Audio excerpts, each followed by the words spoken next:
Exactly. And the racing, I mean, truly, you guys have gone on. We talk about it all the time. We get together and watch the videos. The racing you see with the IMCA stock cars, like the street stocks, truly is, as from a race fan's perspective in the stands watching races, I don't know if you can watch better racing on dirt tracks. Late models are awesome. Yes, they're big, they're loud, they're nasty, they're fast, they're so cool. But you don't see packs of 7, 8, 9 cars running for the win. Nobody separates. I mean, nobody gets away. I mean, a little bit, but not like they do in the IMCA stock car, the street stock levels. With the exception of a few cars that do get out every now and then, the IMCA stock cars are probably the most evenly matched race cars, top to bottom, in any division in America right now. Yeah, I looked at those rules and looked at the different ways you could do this, and it's the, like I say, it's if you want a driver's racing, it seems like that's it, because the cars are pretty much going to be the same. I'm sure people could change setup, right? Things like that, but I think that's going to be the most evenly fair class there is. Yes, I agree. So I know, okay, here's the thing too. It had been talked about. We knew it was coming. The announcement for the stock car, the IMCA stock car, was very, very late in the winter. There were just there's guys that want to run that class, and you're going to see that class grow. There's no doubt. Yeah. I mean, we know that the Kronks will probably, be competitive. Roberts is fast. That Brewster ran second with an IMCA stock car at Willamette at the last show, behind Justin Evans.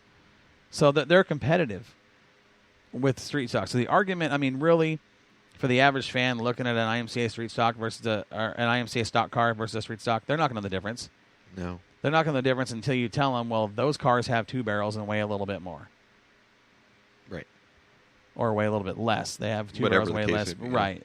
Then that's the thing, is the weight is significant between the 2 cars.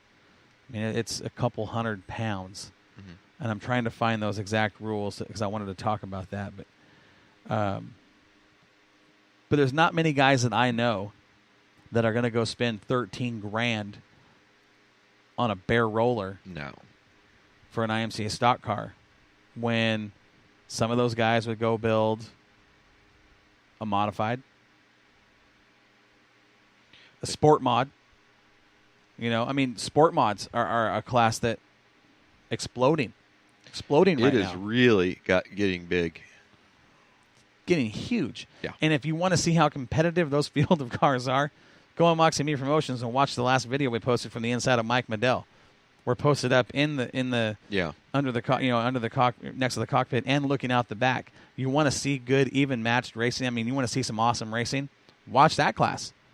Much like the IMCA stock car, it's you work to get wins in that division.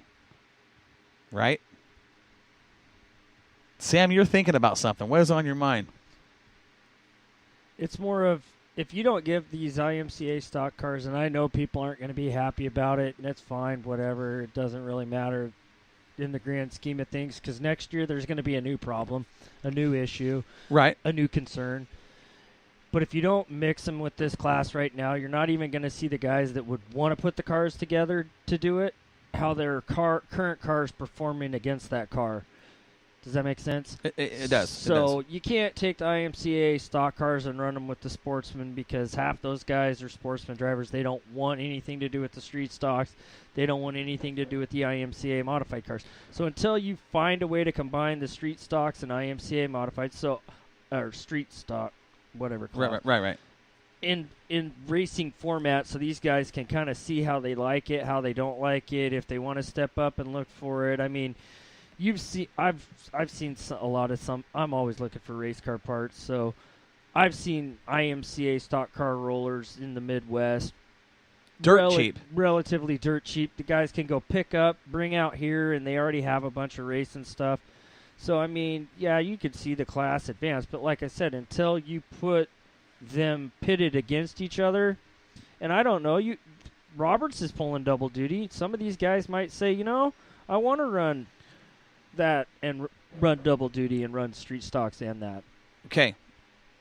What you just said, you mentioned Kevin Roberts. A couple of weeks ago, we saw him run his IMCA stock car in the next division up against a Sportsman. That didn't work out real well. And Kevin is, we know how fast that car is. We know how fast that car is. Against the Sportsman cars on the big slicks and the, the different setups underneath them, they're a lot different. He was at a real disadvantage. Running against the street stocks, a lot more evenly matched. But with all the talk that we're hearing, all the drivers in these divisions, what's going to happen? What do you see? I want your guys' opinion. What do you see happening with these divisions? Do you see the IMCA stock car successful? 2950. 2950 is what an IMCA stock car must weigh. Okay. Now you compare that with a street stock at Willamette, which I believe is 3,300. I want to say it's 3,300. 2950 to 3,300. 100 pounds, tenth of a second. That's what Brett Endicott says right here. Yeah. 2/10. You add that up over a course of 25 laps. That's a significant amount of time. Now, that doesn't mean that's going to happen, but rule of thumb, theory, 100 pounds is a tenth of a second. You won't know until you try it. I've seen guys add weight and get faster. Yep. And there's a lot that goes to that, but I think the cars are different enough that you're going to have to split them. Mm-hmm. I mean, but until you get track time, at least 2 years of track time with them, you're not going to know whether it's going to work out or not. And look at Sport Mods 5 years ago. Sport what? Sport Mods didn't exist around here 5 years ago. They were still called B Mods. Well, yeah, and there was 5, 6 of them. That's now what I'm saying. Sport what? It's a huge deal. This is one of those things, like you're saying, it's going to take a couple years. And I think over this next winter, when this season's done, you'll start seeing some guys build those cars. You'll start seeing more in 2019.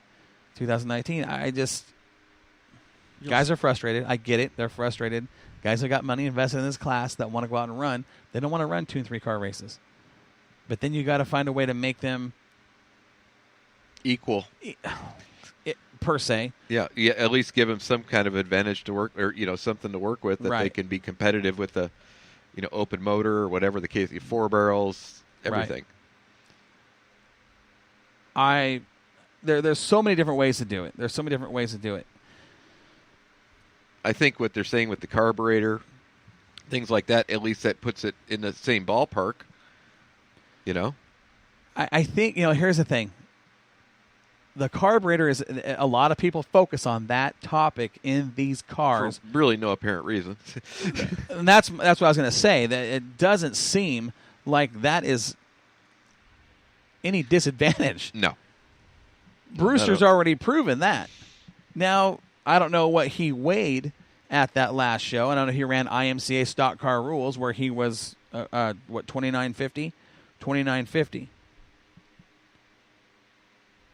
IMCA has no cubic inch, no horsepower, and 2 barrel. This is what we're being, Mm-hmm. So no cubic inch, no horsepower, and a 2 barrel.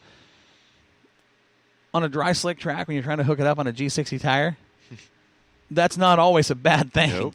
It's not always. I mean, traction is speed. Just because you've got 900 horsepower available doesn't mean you're going to go anywhere. That might be a detriment to your car on certain track conditions. Putting power on the ground is everything. Brewster, second against the street stocks at Willamette 2 weeks ago. Second to Justin Evans, who obviously we know what kind of motor that's got some sack. Mm-hmm. That's a good race car. Now, it did weigh more. I'm going to be honest with you when it comes to carburetors and dirt track cars. When I first moved here, I just thought big, bad, fast. And I had a carburetor made by Barry Grant. He actually did one for us, mm-hmm. and the car was undrivable. Right. Rod couldn't even drive. It had so much. It was just way too much. So we went back down to Yeah, 390. I mean, that's and if you look in our area, and we're talking here in the Pacific Northwest, if you look in our area, that is one thing that is always brought up when talking about these two different. Oh, the carburetor. Oh, those cars aren't fast. Anybody that says those cars aren't fast isn't watching what's going on the track. You look at the track times. The qualifying times, they're not that different at all. A two-barrel's always going to be predictable. Right. You know where the power is at and where it's at. You don't have four barrels rolling in. 3180, Ron Brewster weighed at the last race when he finished second to Justin. 3180 with a two-barrel. But think about it. Two barrels opening two barrels. You know where it's at. You know where it's coming from. Right. Nothing's going to change. You're not going to have an amazing torque change with two other barrels open. I mean, it's going to be a whole different game. Yeah. Actually, I think it would be smoother. And I think that he'll probably tell you that. But everybody wants to think, two barrel automatically is smaller. You need a four barrel? No. I mean, here's if you want to take that route in that argument, and this is kind of a little bit before your time at Willamette Speedway, we can always go back to the V6 car that was originally brought to it was a late model, brought to the track by Brian Holmide, who week in and week out was in the dash, fast qualifier nearly every week. Didn't get many wins. He might have had a couple wins in that car. Sold that car to Bob Jeffrey. As is. Bought the whole car. Bob put a little different body on it, put his colors on, whatever. And came out and won 18 of 22 races the next year. With a V6, it was 252 cubic inches. It was like a Chevy. It was Oldsmobile. Oldsmobile V6. Oldsmobile V6. Sounded like a fuel-injected vacuum cleaner. And was unbeatable, nearly unbeatable. I've said this about Willamette for the last 20 years. It is not a horsepower racetrack. Now you get 2 or 3 races a year where that it is a horsepower. That tacky track day, yeah. Right. Then you're talking, if you've got the what Maya and the Duties and Koffel and those big nasty engines, then that's your advantage. But 95% of the time, it's all about setup and what's going on in the seat. Yeah. I don't care. It never has been a horsepower racetrack. Horsepower does not win championships at Willamette Speedway. How many times have you really seen that track tacky? Seriously, it's usually a dry slick sealed up 3 to 4 times a year. A couple at the beginning of the race season, and maybe a couple at the end. Just like we seen last year. Right, and that's typical Willamette Speedway. Yeah. It's just not about horsepower. Never has been. At this point, I don't see it ever being. Right. Well, if that was the case, then Rob Maya and the Duties and Koffel and those guys wouldn't lose anything. Right. But we see guys with smaller engines. We see guys with lesser equipment run just as fast. Casey told us that a couple weeks ago. The 525 right now is the best thing going in all the dirt late model racing. Yep. And if you don't believe me, look at the race. Rob Maya won it when Joey's motor let go. Yeah. I'm not too sure Rob wins that race if it goes the distance with no caution with Joey doing what he was doing. Yeah, that's a $30,000 engine in Rob's car. I bet it's more than that. Yeah, I'm saying on a good day. Okay, so $30,000 engine. Yeah. And you're talking about a $10,000 525 crate motor with 533 horsepower. Almost half the little over half the horsepower that Maya had. Yeah. And Joey was right there door to door with him. Joey Tanner, CT25, winner. Trent Elliott, CT25, winner. Casey Vitale wins with a CT25. Yep. Horsepower, I don't care if it's an IMCA stock car. I don't care if it's a street stock, sport mod, modified, late model. Doesn't matter. It is not about horsepower at that particular track. No. So how do you make these guys, and we kind of rabbit trailed here, but how do you, but how do you make those two cars equal enough to keep both sides happy and still able to grow the IMCA stock car division? There's you got to do something. Do you run them together and score them separately? Do you run them? I mean, there's so many ways to do it, but you got to do it right. And